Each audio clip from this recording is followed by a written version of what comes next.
सामुदायिक रेडियो। सामाजिक रूपान्तरणका लागि यो हो सामुदायिक सूचना नेटवर्क CIN। अहिले बिहानको 6 बजेको छ। सामुदायिक सूचना नेटवर्क CIN बाट अब प्रसारण हुँदैछ साझा खबर।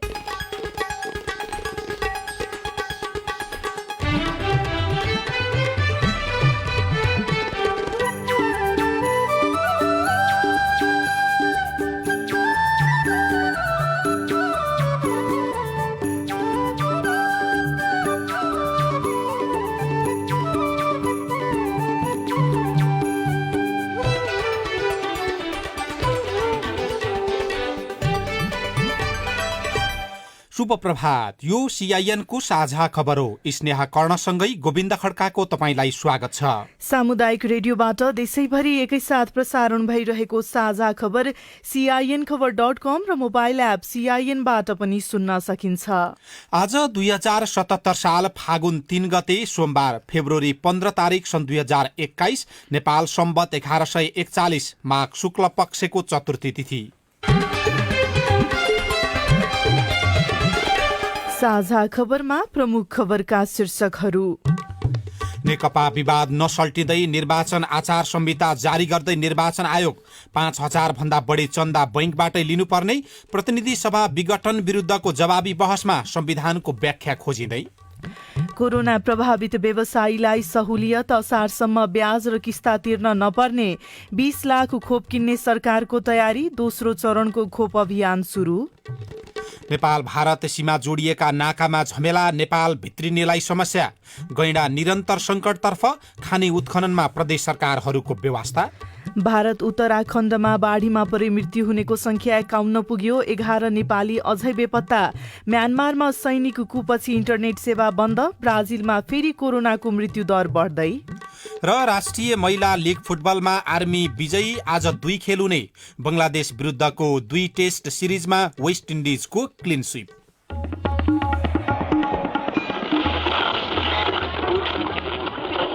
सयौं रेडियो, हजारौं रेडियो कर्मी र करोडौं नेपालीको माझमा यो हो सामुदायिक सूचना नेटवर्क CIN।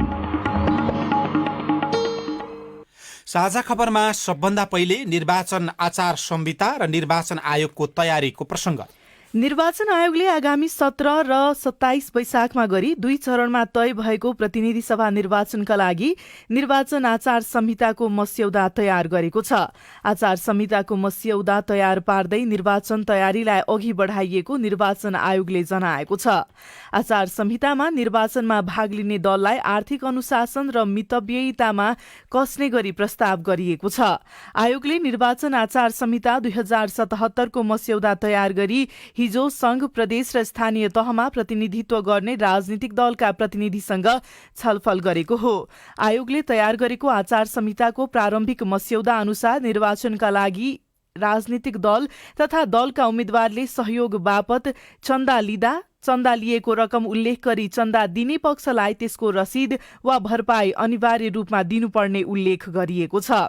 यसैगरी 5000 भन्दा बढी चन्दा लिएमा भने बैंक अथवा वित्तीय संस्था मार्फत लिनुपर्ने प्रस्ताव आयोगले तयार गरेको प्रारम्भिक आचार संहिताको खाकामा उल्लेख गरिएको छ।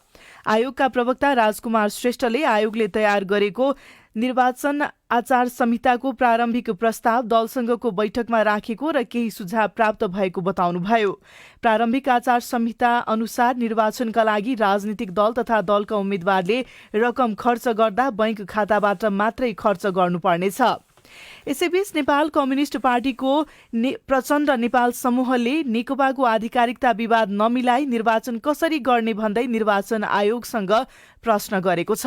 निर्वाचन आचार संहिता बारे दललाई हिजो आयोगले छलफलका लागि बोलाएको थियो। सो छलफलमा प्रचण्ड नेपाल समूहले नेकपा आधिकारिकता टुङ्गो नलगाई कसरी निर्वाचन हुन्छ भनी आयोगलाई प्रश्न गरेको थियो।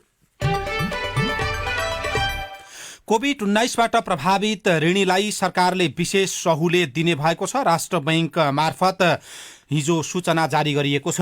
कोभिड-19बाट प्रभावित ऋणीले पुनः एकपटकका लागि कर्जाको पुनर्संरचना तथा पुनर्तालिकीकरण गर्न पाउने भएका छन्। सार्वजनिक मौद्रिक नीतिको अर्धवार्षिकी समीक्षा मार्फत राष्ट्र बैंकले हिजो त्यस्तो व्यवस्था गरेको हो।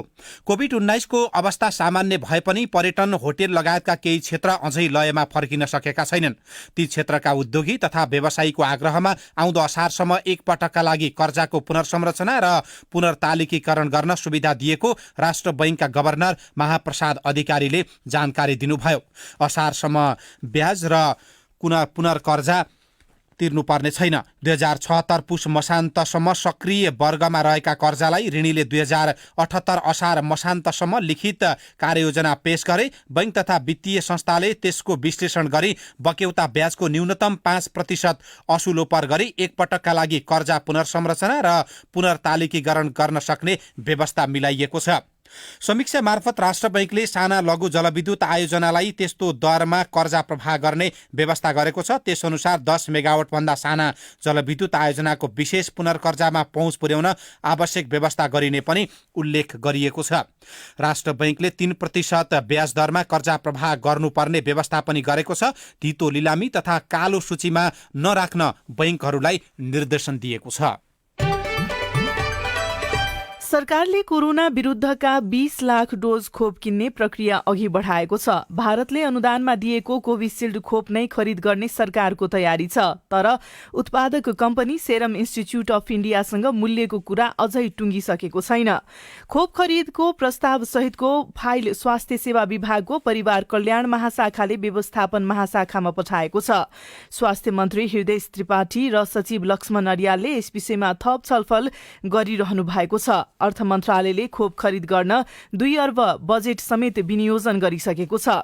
भारतलाई बेचेकै मूल्यमै खोप उपलब्ध गराउन नेपालले सेरमलाई आग्रह गरेको छ। भारतले प्रति डोज $4 खरिद गरेको थियो, तर सेरमले नेपाललाई ढुवानी मूल्य समेत गरेर प्रति डोज $4.5 मात्रै उपलब्ध गराउन सक्ने बताएको थियो। तर पछिल्लो समय 20 लाख डोज $4 कै मूल्यमा उपलब्ध गराउन कम्पनी सकारात्मक देखिएको स्वास्थ्य मन्त्रालयले जनाएको छ। यसैबीच हिजोबाट कोरोना भाइरस विरुद्धको दोस्रो चरणको खोप लगाउन सुरु गरिएको छ। कोभिड-19 विरुद्धको खोप निजामती सेवाका कर्मचारी, बैंकका कर्मचारी, स्थानीय तहका कर्मचारी तथा यस अगाडि छुटेका मानिसहरूलाई खोप दिन सुरु गरिएको छ। दोस्रो चरण अन्तर्गत हिजो पहिलो दिन लगभग 6000 मानिसहरूलाई खोप लगाइएको छ।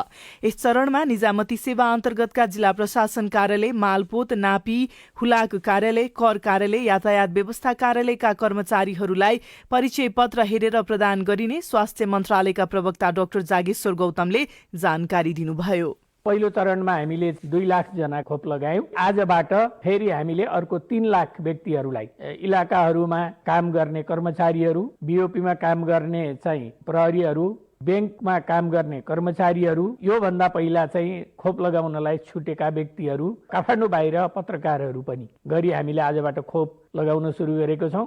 अघिसम्म प्राप्त समाचार अनुसार 6000 भन्दा बढी खोप आज लगाइसकिएको छ। यसैबीच सरकारले कोरोनाको नयाँ रूपको लहर नफैलिएको तर सचेत रहन नागरिकलाई आग्रह गरेको छ। एपिडेमियोलोजी तथा रोग नियन्त्रण महाशाखाका निर्देशक डाक्टर कृष्ण पौडेलले नआतिन तर सचेत रहन आग्रह गर्नुभएको हो। कोरोनासँग हामी डराउने होइन, आतंकित हुने होइन। नयाँ भेरिएन्ट समय समयमा हुन सक्छन्। ती नयाँ भेरिएन्टले नयाँ रूप लिन सक्छन्। कहिलेकाहीँ फेरि फैलिन पनि सक्छ। त्यो हिसाबले सचेत हौं, स्वास्थ्यका मापदण्डहरू कायम गरौं। विशेष गरी एपिडेमियोलोजी तथा रोग नियन्त्रण महाशाखा र स्वास्थ्य तथा जनसङ्ख्या मन्त्रालयले यो अवस्थालाई नजिकबाट निहालिरहेका छौं। कार्तिक पछि यो दर, जुन संक्रमण हुने दर अथवा भर्ना हुने दर कम हुँदै गएको देखिन्छ। हाम्रो सर्भिलेन्सको तथ्याङ्कले पनि कम हुँदै गएको देखिएको छ। तर हामी एकदमै सचेत हुने र जनस्वास्थ्यका मापदण्डहरू कायम गरिराख्नुपर्ने देखिन्छ। यसैबीच नेपालमा गत 24 घण्टामा थप 104 जनामा कोरोना भाइरसको संक्रमण पुष्टि भएको छ भने 131 जना कोरोना संक्रमण मुक्त भएका छन्।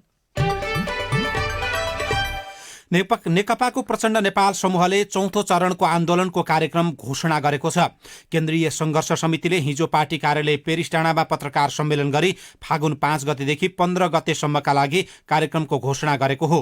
यसअघि काठमाडौँ केन्द्रित आन्दोलन गरेको प्रचण्ड नेपाल समूहले चौथो चरणमा प्रवेश गर्दा प्रदेश र जिल्ला स्तरीय कार्यक्रम तय गरेको छ। संघर्ष समितिका अनुसार फागुन 5 देखि 12 गतेसम्म सम्बन्धित प्रदेश कमिटीमा आयोजना गरिनेछ भने जिल्ला स्तरीय विरोध प्रदर्शन फागुन 6 गते प्रतिगमन महँगी भ्रष्टाचारको विरुद्ध लगायतका विषयमा टुडेखेल वरिपरि मानव साङ्लो सहितको विरोध कार्यक्रम तय भएको छ। सीआईएनसँग कुरा गर्दै नेता सुरेन्द्र पाण्डेले सरकारको कदम नसचिएसम्म आन्दोलनका कार्यक्रम निरन्तर जारी रहने बताउनुभयो।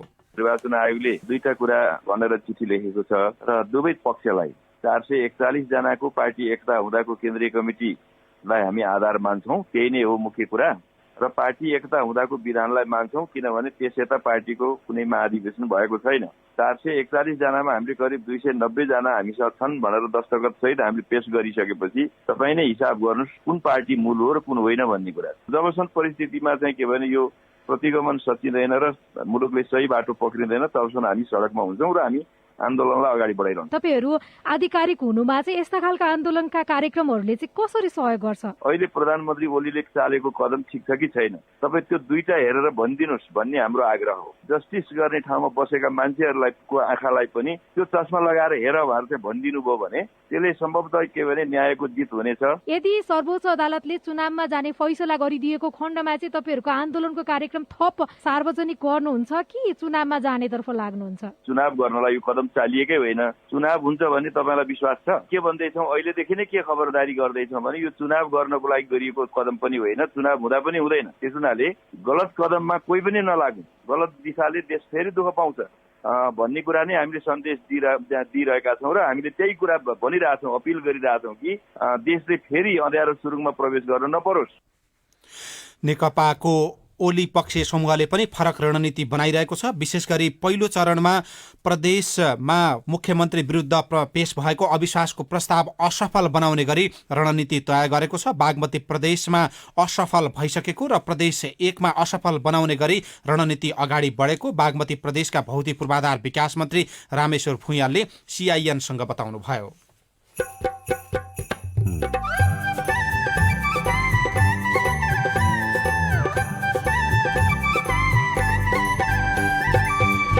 सामुदायिक सूचना नेटवर्क सीआईएन मार्फत देशभरि प्रसारण भइरहेको साझा खबरमा सामूहिक आन्दोलनमा कांग्रेस किन अनिच्छुक? उहाँहरूको एजेन्डा विघटन मात्रै छ। हाम्रो चाहिँ एजेन्डा 3 वर्षको कम्युनिस्टको शासन छ जसमा उहाँहरू सबै सहभागी हुन्छ। त्यसकारण चाहिँ एकै ठाउँमा आउने स्थिति छैन। नेपाल भारत सीमा जोडिएका नाकामा झमेला, नेपाल भित्रिनेलाई समस्या, गैंडा निरन्तर संकटतर्फ लगायतका खबर बाँकी छन्। सीआईएनको साझा खबर सुन्दै गर्नुहोला।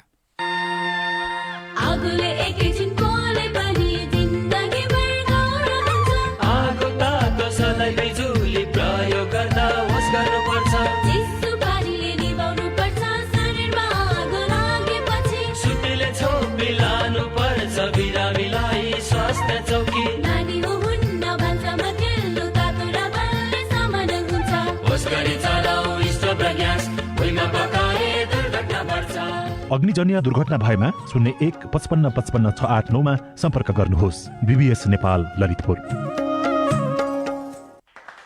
यहाँहरुकै कारण हामी बाँचेका छौं, हामी तपाईहरुको साथमा छौं। हजुर धन्यवाद। यहाँहरुको सम्मान र मायाले मलाई थप हौसला जागेको छ, उत्साहित बनाएको छ। म जस्तै सबै स्वास्थ्य कर्मी र कोरोना संक्रमित भइसकेकाहरूलाई पनि माया र सम्मानजनक व्यवहार गर्नुहोला।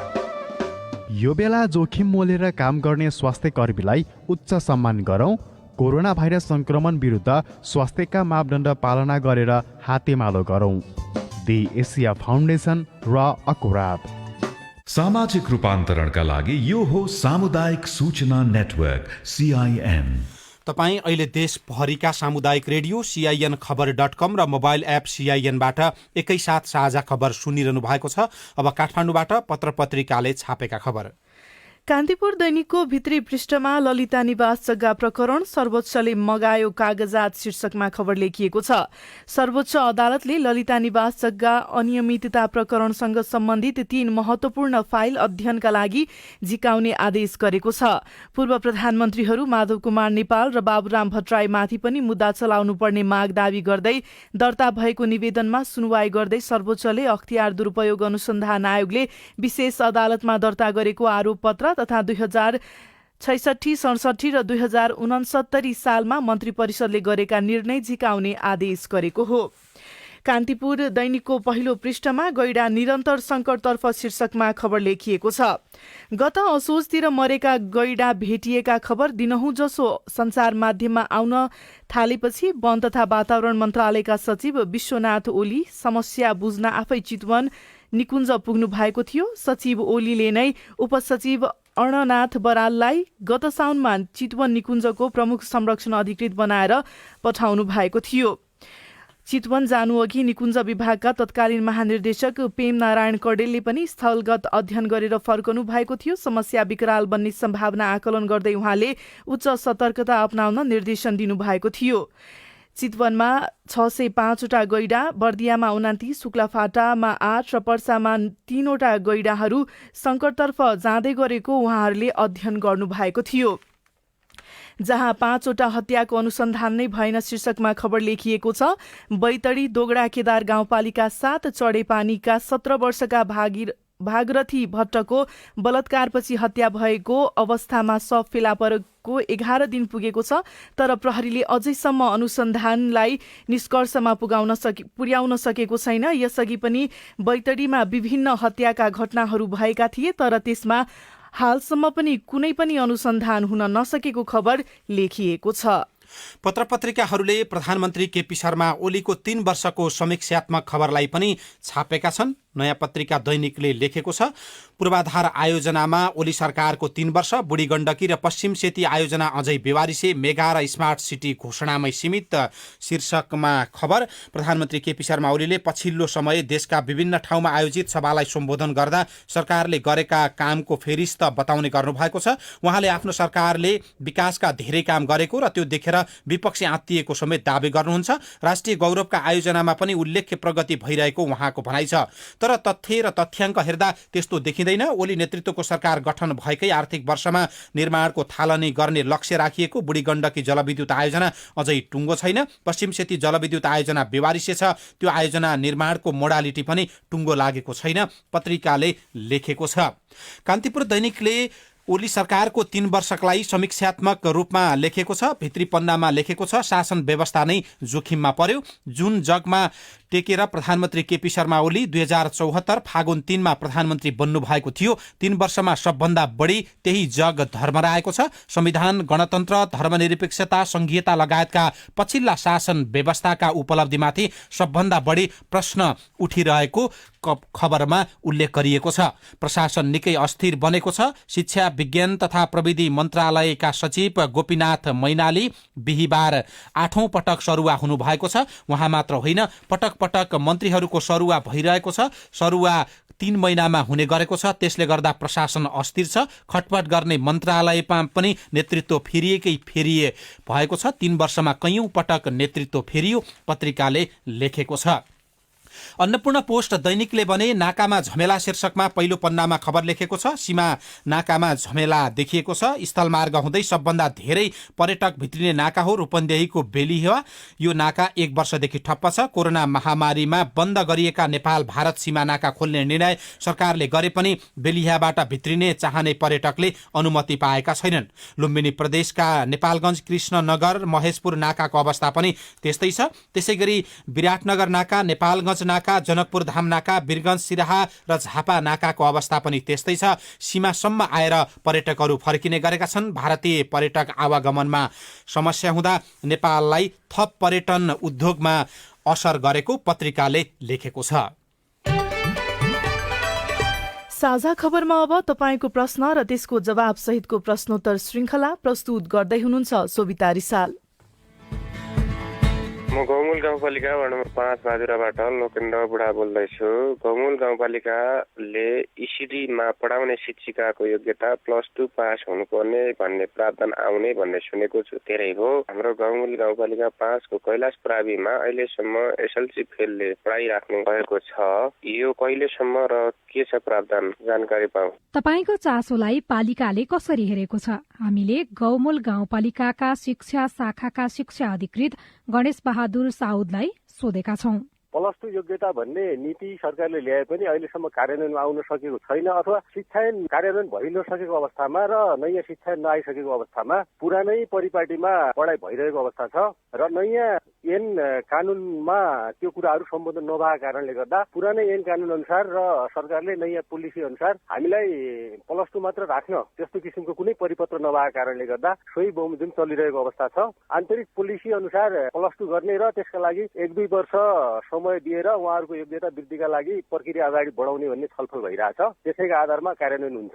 नमस्कार, म झापा जिल्ला मेची नगर 11बाट प्रशान्त लिम्बू बोलेको। सामाजिक सुरक्षा भत्ता हाम्रो 3 जनाको पाउनु पर्ने छ र पहिला हामी ताप्लेजुङ जिल्लाबाट थाप्थ्यौँ। रातिभन्दा अगाडिको चाहिँ ताप्लेजुङ जिल्लाबाट नै खान्थ्यौँ र मङ्सिरदेखि उपरान्तसम्मको चाहिँ यहाँ झापाबाट पाउनु पर्ने। हिजो अस्ति भर्खरै मात्रै बसाइसरे बुझाइयो र बसाइसरे कागजमा चाहिँ मङ्सिरदेखि उपरान्त तलैबाट खुवाउनु है भन्ने खालको कुरो भयो। 3 जनाले पाउनु पर्ने हो, आमा बुवा म 3 जना। यो कुरा मलाई अलिकति कन्फ्युज भएको छ। यसमा बुझ्नु चाहिँ कहाँ बुझ्नुपर्छ, के गर्नुपर्छ? प्रशान्तजी, तपाईको यो जिज्ञासा हामीले मेचीनगर नगरपालिकाका प्रमुख प्रशासकीय अधिकृत खेमराज ओझा समक्ष राखेका छौं। अन्तिम लिस्ट तयार भएर ब्याङ्क गइसकेको छ भने चाहिँ त्यो एडजस्ट गर्नलाई अलिकति समस्या हुन्छ।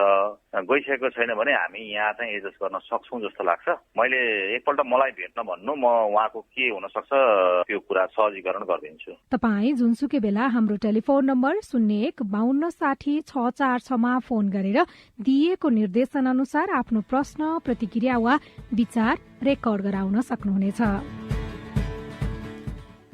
अब खानीको प्रसंग। नेपालमा खनिजको सम्भावना विशाल भए पनि प्रभावकारी रूपमा उत्खनन गर्न नसक्दा उपयोग हुन सकिरहेको छैन। संविधानले खानीको अन्वेषण र व्यवस्थापनको जिम्मा प्रदेश सरकारलाई दिएको भए पनि हालसम्म खानीको सम्भाव्यता अध्ययन प्रदेश सरकारबाट भएको छैन। नेपालमा तामा, फलाम, अभ्रक, चुनढुङ्गा, सिसा जस्ता पेट्रोलियम पदार्थ, सुन लगायत अन्य धातुहरू, कोबाल्ट, सोडा, सिधे नुन, बिरे नुन, म्याग्नेसाइट जस्ता खानीहरू छन्। 22वटा भन्दा बढी खानीहरू रहेको विभिन्न अध्ययनले देखाएको छ। लुम्बिनी प्रदेशलाई सबभन्दा धेरै खानी भएको क्षेत्रका रूपमा हेरिन्छ। प्रदेशमा विशेष गरी चुनढुङ्गा खानी, तामा, फलाम खानी रहेको अध्ययनले देखाएको छ। लुम्बिनी प्रदेश उद्योग पर्यटन तथा वातावरण मन्त्रालयका प्रवक्ता दीपक गेवालीले भने अहिलेसम्म अध्ययन हुन नसकेको CINसँग स्वीकार गर्नुभयो। सुदूरपश्चिम प्रदेशमा पनि तामा, फलाम लगायतका विभिन्न खानीहरू छन्। सुदूरपश्चिम प्रदेशले पनि थप प्रक्रिया अगाडि बढाउन नसकेको त्यहाँको मन्त्रालयले जानकारी दिएको छ। गण्डकी प्रदेशको पर्वतमा फलाम खानी छ भने नवलपरासीमा पनि फलामको खानी छ। एकपटक उत्खनन र त्यसको सम्भाव्यता अध्ययन सुरु भएको थियो। त्यस पछाडि त्यो त्यत्तिकै थन्किएको उद्योग पर्यटन तथा वातावरण मन्त्रालयका सूचना अधिकारी शिव परियारले CINसँग बताउनुभयो। बागमती प्रदेशभित्र पनि ललितपुर, दोलखा, चितवन लगायतका जिल्लामा फलाम, खरीढुङ्गा लगायतको खानी रहेको अध्ययनले देखाएको छ। अब विदेशका खबर। उत्तराखण्डको हिमनदी विस्फोटमा परि मृत्यु हुनेको संख्या 51 पुगेको छ। भारतको उत्तराखण्ड राज्यको चमोली जिल्लामा हिमनदी विस्फोटपछि मृत्यु हुनेको संख्या 51 पुगेको जिल्ला प्रशासन कार्यालय चमोलीले जनाएको छ। गत सोमबार हराइरहेका 175 जनाको सूची प्रशासन कार्यालयले सार्वजनिक गरेको थियो। त्यसमा 11 जना नेपाली अझै बेपत्ता रहेको पनि उल्लेख गरिएको छ। ब्राजिलमा पछिल्लो समय कोरोना संक्रमणका कारण मृत्यु हुनेको संख्या फेरि बढ्न थालेको छ। दक्षिण अमेरिकी देश ब्राजिलमा कोरोना महामारीका कारण दिनहुँ जसो 1000 भन्दा बढीको मृत्यु हुन थालेको जनाइएको छ। ट्रम्प विरुद्धको महाभियोग विफल भएको छ। अमेरिकी माथिल्लो सदन सिनेटले पूर्व राष्ट्रपति डोनाल्ड ट्रम्पमाथिको महाभियोग पारित गर्न आवश्यक मत जुटाउन असफल भएको छ र म्यानमारमा सैनिक कुपछि प्रदर्शन जारी छ र अहिले पछिल्लो समय त्यहाँका इन्टरनेटहरू बन्द गरिएको छ। संयुक्त राष्ट्रसङ्घले सैनिक कुको प्रति असन्तुष्टि जनाएको छ। अब खेल खबर। विभागीय टिम त्रिभुवन आर्मी क्लबले राष्ट्रिय महिला लीग फुटबलमा सहज जित निकालेको छ। हिजो भएको खेलमा आर्मीले रौतहटको चन्द्रपुर नगरपालिकालाई 6-1 गोल अन्तरले पराजित गरेको हो। सातो बाटो स्थित एन्फा कम्प्लेक्समा आर्मीलाई जित दिलाउन रश्मि घिसिङले ह्याट्रिक सहित 4 गोल गर्नुभएको थियो। जितसँगै आर्मीले 10 खेलमा 25 अङ्क जोडेको छ। आर्मी लीगको दोस्रो स्थानमा छ। प्रतियोगिता अन्तर्गत आज 2 खेल हुनेछन्। पहिलो खेलमा एपीएफ र नेपाल पुलिस भिड्नेछ भने दोस्रो खेलमा वालिङ नगरपालिका र विराटनगर महानगरपालिका बीच प्रतिस्पर्धा हुनेछ। र रहकिम कर्नवालको आफ्नो स्पिन आक्रमणको मद्दतले 10 विकेट लिएपछि वेस्ट इन्डिजले बंगलादेश विरुद्धको दोस्रो तथा अन्तिम टेस्ट हिजो 17 रनले जितेको छ। यो सँगै वेस्ट इन्डिजले श्रृङ्खलामा व्हाइट हाउस पनि गरेको छ। कर्नवालले 105 रनमा 4 विकेट लिनुभयो भने क्रेग ब्रेट वाइटले 25 रनमा 3 विकेट लिनुभएको थियो। वेस्ट इन्डिजले श्रृङ्खला क्लिन स्वीप गरेको छ। कांग्रेसको महाधिवेशन विवाद र निर्वाचन तिथिमिथिबारे धारणा, रेडियो कुराकानी, स्वस्थ जीवनशैलीसँग जोडिएको सन्देश, अरू खबर र कार्टुन पनि बाँकी नै छ। सीआईएनको साझा खबर सुन्दै गर्नुहोला। ला ब्यालेन्स सकिनलाई टिभी हेर्नु छिटो जाउँ रिचार्ज गर्नलाई। डिश होममा डिलर दाइको डिस्काउन्ट सबैलाई। डिश होमले ल्यायो खुसी सबैजनालाई। टिभीको मजा लिन वार्षिक रिचार्ज गरौँ। डिलर दाइको डिस्काउन्ट पाइ सबै दङ्ग परौँ। ए हो र डिलर दाइ, के दिनुहुन्छ हामीलाई? फन्ड ट्रान्सफरको सेवामा मिल्छ यस्तो मौका। विकली लकी ड्र नि हुने मौकामा झन् चौका। अब फन्ड ट्रान्सफरबाट वार्षिक रिचार्ज गरी बम्पर डिस्काउन्ट र 2 भाग्यशाली ग्राहकहरूलाई 1 लाख नगद उपहार सहित 2 वर्ष रिचार्ज गर्दा लकी ड्रमा डबल मौका पाउनुहोस् र मजाले रमाउनुहोस्। डिश होम, खुसी अन गरौँ। सामाजिक रूपान्तरणका लागि यो हो सामुदायिक सूचना नेटवर्क CIN। साझा खबरमा अब कांग्रेस महाधिवेशनको प्रसंग। पूर्व निर्धारित समय अनुसार यही फागुन 7 गतेदेखि कांग्रेसको महाधिवेशन हुनु पर्थ्यो, तर यो महिनामा महाधिवेशन नहुने निश्चित भएको छ। कांग्रेस विवाद, महाधिवेशन र चुनावका बारेमा साथी लील प्रकाश चन्दले सहमहामन्त्री डाक्टर प्रकाश शरण महतसँग कुराकानी गर्नु भएको छ। 5 महिना हामीले यो कोभिडको कारणले जुन लकडाउन देशमा भयो, निषेधाज्ञा भयो, यसले गुमायो, कार्यतालिका प्रभावित भयो। संविधानमा 6 महिना थप्न सक्ने व्यवस्था छ, त्यो हामी उपयोग गर्छौं र त्यो भित्र अधिवेशन सम्पन्न गर्छौं। फागुनबाट भदौसम्मको 6 महिना थप्न पाउने हो। त्योभन्दा बढी त संविधानमै छैन व्यवस्था थप्ने। कति काम भयो? महाधिवेशन पूर्व निर्धारित मितिमा हुन्छ कि हुन्न भन्ने कुरा त जानकारी गराउनु पर्छ होला नि त कार्यकर्ताहरूलाई। यसको आउने अब केन्द्रीय समिति बैठकले समय थप्ने कुरा र नयाँ कार्यतालिकामा निर्णय गर्छ। प्रतिनिधि सभा विघटन ठिक कि बेठिक भन्ने विषयमा पार्टीभित्र विवाद भइराख्दाखेरि 6 महिना पछि नजाला भन्न कसरी सकिन्छ? सर्वसम्मत निर्णयले नै यो असंवैधानिक भनेको छ। पुनर्स्थापना हुन्छ या यसलाई सदर गर्छ भन्ने कुरो त्यो सर्वोच्चको उसमा गइसक्यो। सर्वोच्चले जे निर्णय गर्छ अस्वीकार गर्ने हाम्रो योजना छैन। त्यसमा मत भिन्नता हुन सक्छ, अस्वीकार गर्दैनौँ। या सदर गर्यो भने पनि अब हामीले अलि चाँडै निर्वाचन सुनिश्चित हुनुपर्छ, इलेक्सन हुनुपर्छ। वैशाखमा मध्यावधि चुनाव भयो भने पनि बाँकी 6 महिना पुग्ने समयभित्र तपाईँहरूको महाधिवेशन भइसक्ने भयो।